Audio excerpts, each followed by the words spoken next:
तो जैन साथियों, आ चुके हैं आपकी भूगोल लेके, ठीक है, ज्योग्राफी लेकर। तो सबसे पहले हमको एक बात बताइए, जब आप लोग देख लेते हो, आपको एक भी क्वेश्चन का अगर लाभ मिल रहा है तो हमको लाइक करके बताया करो। जब ज़्यादा से ज़्यादा लाइक आएंगे तो मुझे ये लगेगा कि हाँ, आप लोगों को ये फ़ायदा दे रहा है, ठीक है। तो मेरा टारगेट यही रहेगा कि अगर मैं ये ज्योग्राफी की डाल रहा हूँ, अगर आपको जैसे मैं अभी करा रहा हूँ, मैंने पॉलिटी भी कराई, हिस्ट्री भी कराई, सबसे ज़्यादा आप लोग लाइक करो, किया करो। अगर दिल नहीं लाइक करने का करता है तो कमेंट कर दिया करो कि ठीक है, कंटिन्यू रखिए सर, हमको फ़ायदा मिल रहा है, ठीक है। चलो शुरू करते हैं ज्योग्राफी का, ठीक है। तो आप कमेंट या लाइक कुछ ना कुछ आप लोग करके हमको हिंट करके बता दिया करो, ठीक है, क्योंकि मनोबल थोड़ा बढ़ जाता है। चलिए, सबसे पहले भूगोल का जो नामकरण है, इसको इसका श्रेय किसको दिया जाता है? तो यूनान के लोगों को। हम आपसे पूछेंगे, कोई भी आपसे पूछ ले कि भूगोल का नामकरण किसको जाता है, भूगोल का जो नामकरण किया था यूनान के लोगों ने किया था। कौन से लोगों ने? यूनान के लोगों ने। अगर आपसे हम पूछें कि भूगोल का जनक किसको, तो हिकेटियस। किसको? हिकेटियस। लेकिन एक बात ध्यान देना, भूगोल के जनक ये स्टार्टिंग में है हिकेटियस, लेकिन वर्तमान भूगोल का जनक अगर आपसे पूछ ले कि अब एक करंट के मतलब वर्तमान भूगोल के जनक, तो आप बताएंगे अलेक्जेंडर वान हम्बोल्ट। हम आपसे पूछते हैं वर्तमान भूगोल के जनक, वेरी गुड। भूगोल का जनक, वेरी गुड। दोनों सवाल बता दिए। चलो अब हम रिपीट कर देते हैं। वर्तमान भूगोल के जनक अलेक्जेंडर वान से वर्तमान याद रखो, वान हम्बोल्ट।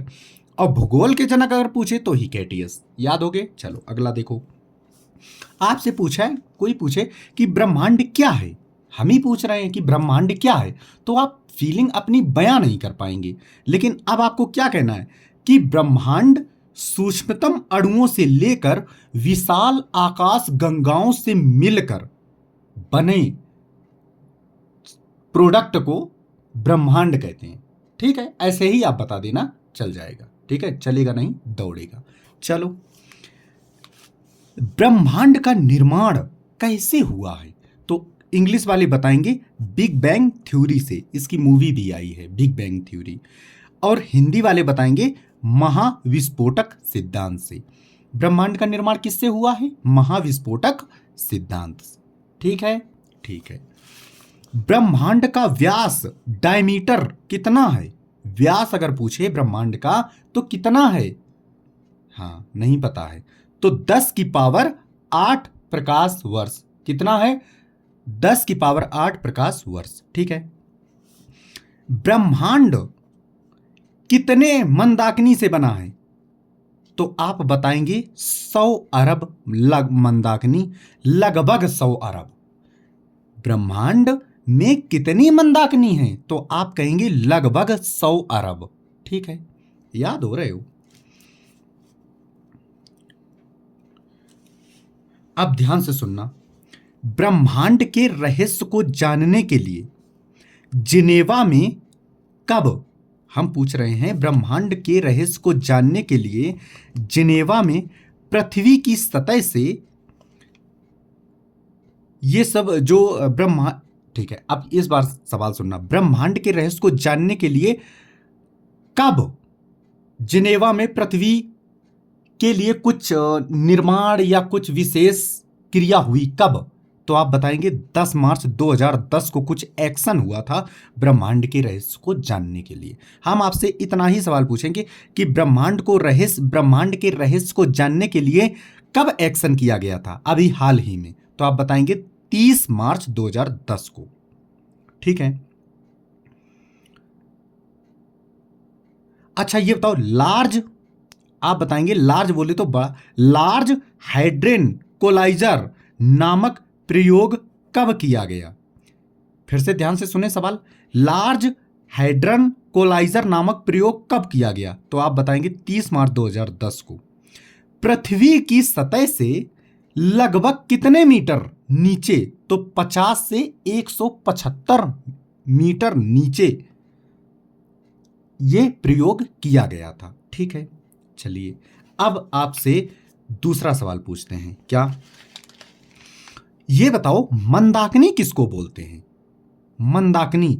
तो भाई साहब तारों का आप बताएंगे, तारों का ऐसा समूह जो धुंधला सा दिखाई पड़ता है तथा जो तारा निर्माण प्रक्रिया की शुरुआत का गैस होता है ना, उसको मंदाकिनी कहा जाता है। मतलब तारा अभी बना नहीं पूर्ण रूप से तारा, लेकिन कुछ कुछ धुएं का गुब्बारा जैसा है, उसको बोलते हैं, बैलून जैसा है, उसको बोलते हैं मंदाकिनी। समझ गए? ओके। अगला देखो, हमारी मंदाकिनी का नाम, ये इंपॉर्टेंट है, सवाल ये आता है कि हमारी जो मंदाकिनी है उसका नाम क्या है? आप बताएंगे दुग्ध मेखला। हमारी मंदाकिनी का नाम क्या है? दुग्ध मेखला। Very good. अच्छा, दुग्ध मेखला का लगभग कितना भाग सर्पिलाकार है? लगभग कितना भाग, कितने परसेंट पूछा है? तो 80% भाग सर्पिला है, स्पाइरल है, सर्पिलाकार है। 80% भाग आकाशगंगा। ठीक है। अच्छा ये बताओ, मंदाकिनी जो अपनी है, दुग्ध मेखला जो अपनी है, इस सूर्य इसके कौन सी भुजा पर है? तो आप बताएंगे दूसरी भुजा पर, पहली भुजा पर नहीं, दूसरी भुजा पर सूर्य स्थित है। ठीक है। चलो, मंदाकिनी को सबसे पहले किसने देखा था? आंसर है आपका गैलीलियो ने। मंदाकिनी को सबसे पहले किसने देखा था? गैलीलियो ने। ठीक है। आकाशगंगा के सबसे नजदीक जो मंदाकिनी है उसको क्या बोलते हैं? देवयानी। क्या बोलते हैं? देवयानी। आकाशगंगा के सबसे नजदीक मंदाकिनी को क्या कहते हैं? देवयानी। ठीक है। समझ में आ रहा है? Very good. अगला सवाल देखो। तो अगला सवाल तुम्हारा है,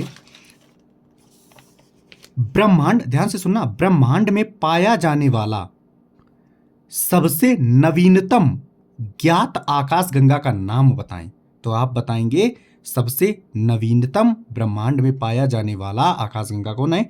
वामन। वामन पंडित को बोलते हैं ना, वामन आकाशगंगा। ठीक है। आकाशगंगाओं के दूर जाने की पुष्टि किसके द्वारा होती है? तो डॉपलर प्रभाव के द्वारा। आकाशगंगाओं के दूर जाने की पुष्टि किसने की थी? डॉपलर प्रभाव के द्वारा की गई थी। ठीक है। चलो, अच्छा ये बताओ, आकाशगंगा के सबसे शीतल और सबसे चमकीले तारों के समूह को क्या बोलते हैं? बताओ। तो आपका आंसर होगा ओरियन नेबुला। क्या होगा? Orion nebula. आकाशगंगा के सबसे शीतल और चमकीले तारों का समूह क्या बोलते हैं? Orion nebula. नेओला याद रखो। ठीक है, नेओला। चलो,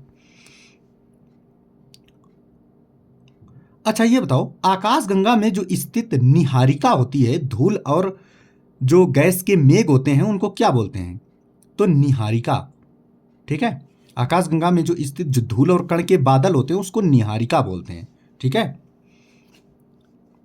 अगला देखो, अगला सवाल। चलो, सौर मंडल किसको बोलते हैं? आपसे सिंपल भाषा में अगर कोई पूछा जाए तो सौर मंडल किसको कहते हैं? तो आप लोग बताएंगे सौर मंडल बोलते हैं सूर्य के जो चारों ओर चक्कर लगाते हैं ना, क्षुद्र ग्रह हो गए, धूमकेतु हो गए, उल्का पिंड हो गए, और सभी पिंड को सौर मंडल कहते हैं। ठीक है। सभी जो धूमकेतु, आकाश पिंड जो भी हैं इनको सौर मंडल कहते हैं। अच्छा, ये इंपॉर्टेंट है, सौर मंडल की खोज किसने की थी? कॉपरनिकस ने। सौर मंडल की खोज किसने की थी? हाँ, तुम्ही से पूछ रहे हैं, ध्यान किधर है? किसने? कॉपरनिकस ने। ठीक है। आज जो कमेंट करेगा कल, मतलब जो हम अभी दोपहर में जो वीडियो डालेंगे उसमें उसका नाम लेकर ही कहेंगे। जैसे मैं मतलब अपना नाम लेता हूं कि हाँ भाई संजय ये बताओ सौर मंडल की खोज किसने की थी? कॉपरनिकस ने। वेरी गुड यार संजय, तुम्हें तो पता है। तो आपको ऐसा लगेगा कि सर हमसे ही पूछ रहे हैं, और हम आप पूछेंगे भी तो आपको और मन लगेगा। ठीक है। चलो, जो पूछने लायक हैं उनको पूछते हैं। अच्छा ये बताओ, तारों में पाई जाने वाली गैसों में हाइड्रोजन कितने परसेंट होती है? हाइड्रोजन की बात कर रहा हूं। तो 71% तारों में हाइड्रोजन होती है। हीलियम 26.26%, और अन्य गैसें 2.5%। तो हाइड्रोजन कितना? 71%, हीलियम 26.5%, अन्य गैसें 2.5%। किसमें? तारों में, स्टार में। ठीक है। ठीक है भाई साहब।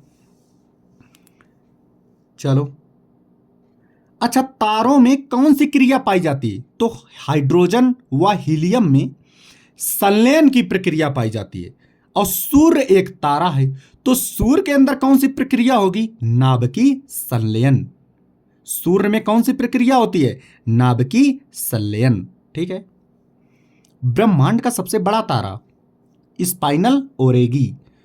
स्पाइनल ओरेगी। तुम्हारे शरीर में सबसे बड़ी हड्डी तुम क्या बोलते हो? फीमर, जांग की हड्डी। लेकिन इस बार तुम याद रखना ऐसे कि जो तुम्हारी स्पाइनल कार्ड है, रीढ़ की हड्डी, वो तुम मान लो कि सबसे बड़ी है। ठीक है, ऐसे मान लो तुम।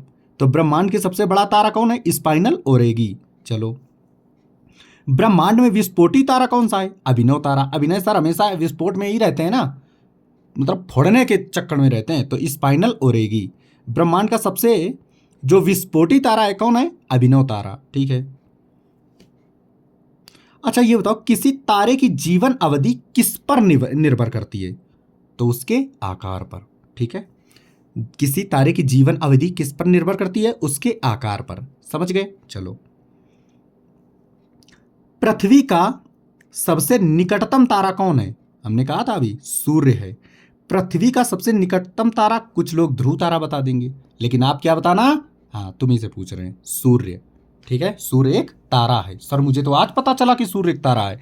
अब जब किताब नहीं पढ़ोगे तो क्या होगा फिर आपको? अब आपको किताब पढ़ने की जरूरत नहीं, किताब हम पढ़ेंगे। आप लोग सिर्फ वीडियो लीड लगाकर ध्यान से सुनते जाओ और आंसर देते जाओ। ठीक है, चलो। अच्छा, पृथ्वी से देखा जाने वाला सबसे चमकीला तारा कौन सा है? जो पृथ्वी से दिखाई देता है वो सबसे चमकीला, उसका नाम क्या है? साइरस। सारस आप देख सकते हो। सारस सबसे चमकीला अल्लाह होता है ना, तो सारस देख सकते हो। ठीक है, चलो। तो सबसे चमकीला तारा सारस। साइरस याद रखो, सारस ही याद रखो, बस याद आ जाएगा अगर एग्जाम में पूछा जाएगा तो। चलो, जब किसी तारे की हाइड्रोजन 71% होती है ना, घटने लगती है, तो उसमें लालिमा दिखने लगती है, उसको क्या बोलते हैं? लाल दानों। लालिमा दिखने लगी तो आप क्या बताएंगे? ये लाल दानों हो गया। ठीक है।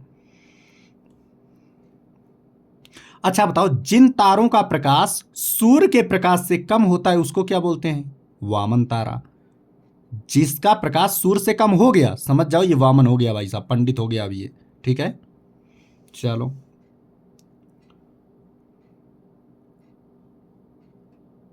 अच्छा, ये बताओ, एकदम से तारा आपने देखा होगा अत्यधिक चमक हो। आज आप रात में देखना कि तारे जो हैं, एक तारा होगा अत्यधिक चमकेगा और अचानक दिखाई देगा, फिर इसके बाद में बंद हो जाएगा। उल्का पिंड की बात नहीं कर रहे। एक तारा, उल्का पिंड तो पृथ्वी की तरफ आते दिखाई देते हैं, लेकिन तुमको वहीं दिखाई देगा आकाश में ही, एकदम से चमकेगा और वहीं डुबकी लगा जाएगा। तो उसको क्या बोलते हैं? नोवा तारा। आप उसको क्या बोलेंगे? यह है नोवा तारा। ठीक है। अच्छा, ये बताओ, 20 से अधिक मैग्नीट्यूड वाले तारे को क्या बोलते हैं? 20 से अधिक मैग्नीट्यूड जिसका होगा तो उसको क्या बोलते हैं? सुपरनोवा। ठीक है, क्या बोलते हैं? सुपरनोवा। सुपरनोवा कैसा है? एक मृत प्राय। क्या है? मृत प्राय तारा है। कैसा तारा है? मृत प्राय। अच्छा, 2 से अधिक तारों का निकाय, 2 से अधिक तारों का निकाय क्या कहलाता है? 2 से अधिक जो तारों का समूह है, निकाय का मतलब क्या होता है? समूह है, उसको क्या बोलते हैं? बहुल तारे। क्या बोलते हैं? बहुल तारे। लो भाई साहब, ज्योग्राफी आपकी 13 मिनट में कंप्लीट हो गई। ठीक है, 14 मिनट मान लो, 14 मिनट में आपकी ज्योग्राफी का पहला पेज कंप्लीट हो गया। चलिए, कमेंट जरूर करना। ठीक है, या लाइक या कमेंट। जय हिंद, जय भारत। ख्याल रखिए अपना। शपथ है।